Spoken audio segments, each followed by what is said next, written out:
सबका एक बार फिर से हमारे YouTube चैनल में। और पिछले वीडियो को आप लोगों ने काफी पसंद किया और आज हम पढ़ेंगे उसके अगले पार्ट के बारे में, यानी क्रांतिकारी आंदोलन के अगले पार्ट में। इस पार्ट में है क्या, पिछले वीडियो में हमने पढ़ा फर्स्ट वर्ल्ड वॉर यानी प्रथम विश्व युद्ध के बारे में। आज हम लोग पढ़ेंगे प्रथम विश्व युद्ध के बाद की कहानी की क्या उसके परिणाम हुए और भारत पर इसका क्या प्रभाव पड़ा और भारत में किस तरह से क्रांतिकारी आंदोलन की शुरुआत हुई। और पिछले वीडियो में हम लोगों ने यह भी देखा कि हमारे यहाँ के जो कुछ क्रांतिकारी थे उनको वामपंथी इतिहासकार या अंग्रेजों ने या कांग्रेस के कुछ लीडर्स ने आतंकवाद की संज्ञा दी थी। हम आज उन्हीं के बारे में बात करेंगे कि कैसे ये लोग भारतीय राजनीति में आए और कैसे उन लोगों ने अपने आप को आवाम के साथ जोड़ा और किस तरह से वे आगे आए। तो वीडियो को पूरा देखने से पहले मैं आपसे रिक्वेस्ट करूंगा कि यदि आपने हमारे चैनल को सब्सक्राइब नहीं किया है तो सब्सक्राइब करें, बेल आइकॉन पर क्लिक करें और अधिक से अधिक लोगों तक शेयर करें। आइए चलते हैं अपने वीडियो की ओर।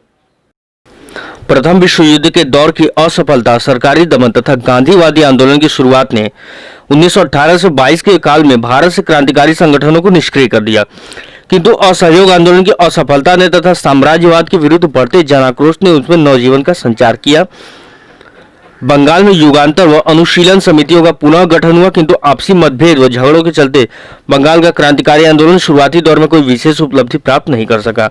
इस दौर की मुख्य घटना गोपीनाथ साहा द्वारा एक अंग्रेज का वध करना था, जो कि जनवरी 1924 में हुई थी। युद्धोत्तर काल में बंगाल का क्रांतिकारी आंदोलन अपने सबसे अधिक विकसित व संगठित रूप में भारतीय क्रांतिकारी सेना के संगठन में दिखाई देता है। इसके नेता सूर्यसेन मास्टरदा थे। 18 अप्रैल 1930 को चटगांव शस्त्रागार पर अधिकार करके इन क्रांतिकारियों ने अनुपम साहस का परिचय दिया, किंतु सफलता क्षणिक रही तथा चटगांव पर ब्रिटिश सेना का अधिकार कुछ ही दिन में स्थापित हो गया। IRA चटगांव शाखा के संघर्ष के महत्व को रेखांकित करते हुए बिपिन चंद्र ने लिखा, बिपिन चंद्र पाल, पुराने क्रांतिकारी आतंकवादियों तथा भगत सिंह और उनके सहयोगियों की तुलना में चटगांव विद्रोह कहीं ज्यादा प्रभावकारी था। व्यक्तिगत बहादुरी दिखाने या व्यक्तिगत हत्या का रास्ता अख्तियार करने के बजाय यह औपनिवेशिक सत्ता के महत्वपूर्ण अंग पर संगठित हमला था। बंगाल के इस नए क्रांतिकारी आंदोलन की एक मुख्य विशेषता यह भी है कि इसमें युवतियों ने भी बढ़ चढ़कर भागीदारी की। वास्तव में इस काल में क्रांतिकारी आंदोलन के मुख्य केंद्र संयुक्त प्रांत आगरा व अवध तथा पंजाब थे।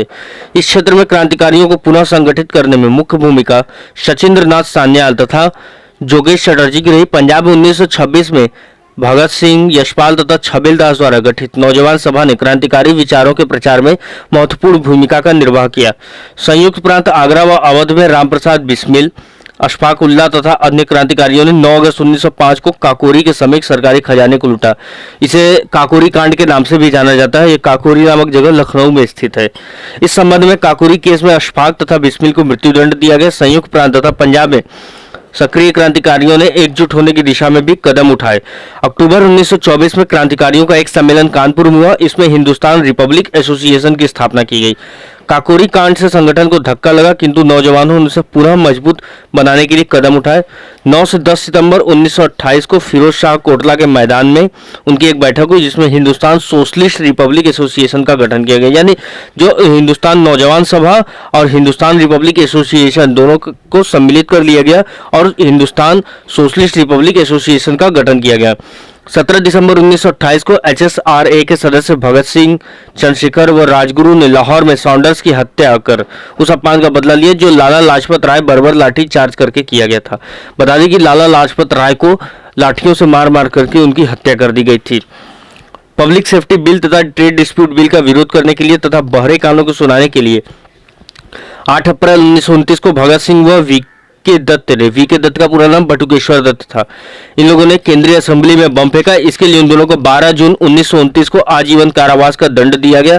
लाहौर के बम बनाने के कारखाने व गुप्त केंद्र की सरकार को जानकारी हो जाने तथा सॉन्डर्स हत्याकांड में भी भगत सिंह की भूमिका के कारण उन्हें लाहौर षड्यंत्र कांड में 15 अन्य प्रमुख क्रांतिकारियों के साथ जोड़कर लाहौर षड्यंत्र केस चलाया गया। इस मुकदमे के दौरान जेल में दुर्व्यवहार के प्रश्न पर क्रांतिकारियों द्वारा की गई भूख हड़ताल के 64वें दिन यतीन्द्र नाथ दास शहीद हो गए।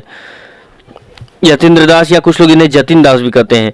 मुकदमे का फैसला 1930 के अंत में सुनाया गया। 3 को फांसी, 3 फांसी देने वालों में भगत सिंह, राजगुरु व सुखदेव थे और बाकी अन्य को काले पानी की सजा दी गई। 23 मार्च 1931 को उन्हें फांसी दी गई। इससे पहले फरवरी 1931 में इलाहाबाद के अल्फ्रेड पार्क में चंद्रशेखर पुलिस का सामना करते हुए शहीद हो गए। बाद में जब सूर्यसेन व उनके साथियों को बंगाल में मृत्यु दंड दिया गया और जिसमें कि ये समय था 12 जनवरी 1934 का, तो हम कह सकते हैं कि 12 जनवरी 1934 को एक महान क्रांतिकारी आंदोलन का अंत ही हो गया। राष्ट्रीय क्रांतिकारी आंदोलन का वैचारिक विकास तथा महत्व। अपने इतिहास के 3 दशकों में वैचारिक स्तर पर क्रांतिकारी आंदोलन का एक ही बिंदु पर नहीं रहा। साम्राज्यवाद का विरोध, स्वतंत्रता प्राप्ति के लिए बल प्रयोग में विश्वास तथा देश के लिए सब कुछ उत्सर्ग कर देने की उत्कृष्ट भावना के रहते हुए भी वैचारिक दृष्टि से अलग अलग दौर के क्रांतिकारी अलग अलग स्तर पर रहे। आरंभ के क्रांतिकारी साम्राज्यवाद का अंत चाहते थे, किंतु उसका स्थान भारत में किस प्रकार की व्यवस्था लेगी इसके संबंध में उनके विचार स्पष्ट नहीं थे। इसी तरह बल प्रयोग से उनका तात्पर्य व्यक्तिगत हिंसा यानी बम तथा हत्या की राजनीति से हो जाता था। वह किसी भी प्रकार के संगठित सशस्त्र संघर्ष की दृष्टि से विचार नहीं कर रहे थे। इन क्रांतिकारियों पर धर्म की गहरी छाप थी। अपने कार्यों के लिए वह एक प्रकार की रहस्यवादिता से प्रेरणा पाते थे। कहीं कहीं पर तो उनकी धार्मिकता संकीर्णता का रूप ग्रहण कर लेती थी। उदाहरण के लिए ढाका अनुशीलन समिति में मुस्लिमों को सदस्यता नहीं दी जाती थी। वैचारिक स्तर पर गदर पार्टी आरंभ के इन क्रांतिकारियों से एक कदम आगे थी। देश की आजादी के लिए उन्होंने सभी संप्रदायों के लोगों को एकजुट प्रयासों पर जोर देकर धर्मनिरपेक्षता को बढ़ावा दिया। व्यक्तिगत हिंसा के स्थान पर उन्होंने सशस्त्र सैनिक संघर्ष के महत्व को समझा। संघर्ष के रास्ते के रूप में छापामार युद्ध पद्धति का तथा सेना के मध्य क्रांतिकारी काम को ले जाने के सिद्धांत का उनके द्वारा प्रतिपादन किया गया। युद्धोत्तर काल के क्रांतिकारी विचारों के स्तर पर एक कदम और आगे बढ़े। साम्राज्यवाद से मुक्ति पाने के लिए भारत का रूप क्या होगा, इसका स्पष्ट चित्र उनकी आंखों के सामने था। आरंभ में वह प्रजातांत्रिक जनतंत्रीय व्यवस्था से संतुष्ट थे, किंतु बाद में रूसी क्रांति के प्रभाव में वह समाजवादी व्यवस्था के समर्थक बन गए। इसी कारण HRA का नाम बदलकर HSRA किया गया। HSRA यानी हिंदुस्तान सोशलिस्ट रिपब्लिक एसोसिएशन। उनके लिए स्वतंत्रता का तात्पर्य मात्र राजनीतिक स्वतंत्रता नहीं रह गया, इसका तात्पर्य हो गया शोषण व उत्पीड़न से मुक्ति। वह यह महसूस करने लगे कि इस प्रकार की क्रांति जन क्रांति ही हो सकती है, जिसके लिए जनता को संगठित करना आवश्यक है। ये बताने देखिए कि इनका तात्पर्य, इनका उद्देश्य केवल राजनीतिक स्वतंत्र नहीं था, यानी कि केवल सत्ता पाना नहीं था कि हाँ अंग्रेज चले जाए और भारत पर हुकूमत होता है, ऐसा नहीं था। इन्होंने जो सपना देखा था आज़ादी का, इनके सपने का तात्पर्य यह था कि हर गरीब को, हर मजदूर को, हर किसान को उसका अधिकार मिले, सभी लोग एकजुट होकर के रहे, मिलजुल करके रहे। ये ना हो कि हाँ गोरे साहब चले जाएं और काले साहब उसकी जगह आकर के बैठ जाएं और जैसे गरीबों पर शोषण हो रहा है वैसे ही शोषण होता रहे। तो ये विचारधारा उनकी कदापि नहीं थी। और केवल व्यक्तिगत प्रयास ही पर्याप्त नहीं है, इसलिए उन्होंने नौजवान सभा का गठन किया तथा किसान व मजदूरों ने काम करने के महत्व को समझा। क्रांतिकारियों के विचारों में यह बदलाव लाने में रूसी क्रांति के प्रभाव की अहम भूमिका रही। सतही तौर पर देखने से यह लगेगा कि राष्ट्रवादी क्रांतिकारी आंदोलन असफल रहा। उनकी सभी योजनाएं या तो कार्यान्वित न हो सकी या फिर साम्राज्यवाद ने उनको असफल बना दिया। इसका नतीजा यह था कि क्रांतिकारी आंदोलन कभी भी अपने को आज़ादी की लड़ाई की मुख्य धारा के रूप में स्थापित नहीं कर सका। कांग्रेस व गांधी ने उसे किनारे कर इतिहास में महत्वहीन बना दिया, किंतु यह क्रांतिकारियों के योगदान का सही मूल्यांकन नहीं है। उनके योगदान पर पुनः विचार करके इतिहासकार उन्हें उनका उचित स्थान देने का प्रयास कर रहे हैं। M.N. दास के शब्दों में, कांग्रेस ने सरकार को चिंतातुर बना दिया, पर असली समस्याएं अराजकतावादियों ने ही खड़ी की।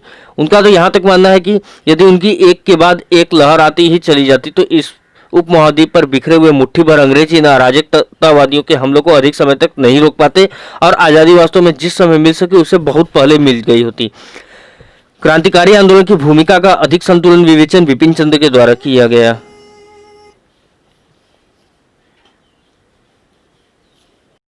क्रांतिकारी आंदोलन की भूमिका का अधिक संतुलित विवेचन बिपिन चंद्र के द्वारा किया गया। उन्होंने यह स्वीकार किया कि इस आंदोलन की अपनी सीमाएं थीं। यह जन आंदोलन नहीं था तथा न तो व्यापक जन समर्थन जुटाने में, न ही जनता को राजनीतिक रूप से उद्वेलित करने व आज़ादी के संघर्ष में खींच कर लाने में इन्हें सफलता मिली। लेकिन इन सब के बावजूद राष्ट्रीय मुक्ति संघर्ष में इनका योगदान अमूल्य है। इनका अनन्य राष्ट्र प्रेम, अदम्य साहस, अटूट प्रतिबद्धता और गौरवमय बलिदान भारतीय जनता के लिए प्रेरणा स्रोत बने। इन्होंने देश में राष्ट्रीय चेतना का संचार किया। उत्तर भारत में समाजवादी विचारधारा के प्रचार प्रसार में इनका योगदान अमूल्य एवं अतुलनीय है। तो वीडियो को पूरा देखने के लिए आप सबका बहुत बहुत धन्यवाद और बने रहे हमारे वीडियो के साथ। अगला टॉपिक हम लोग पढ़ेंगे होम रूल आंदोलन। धन्यवाद।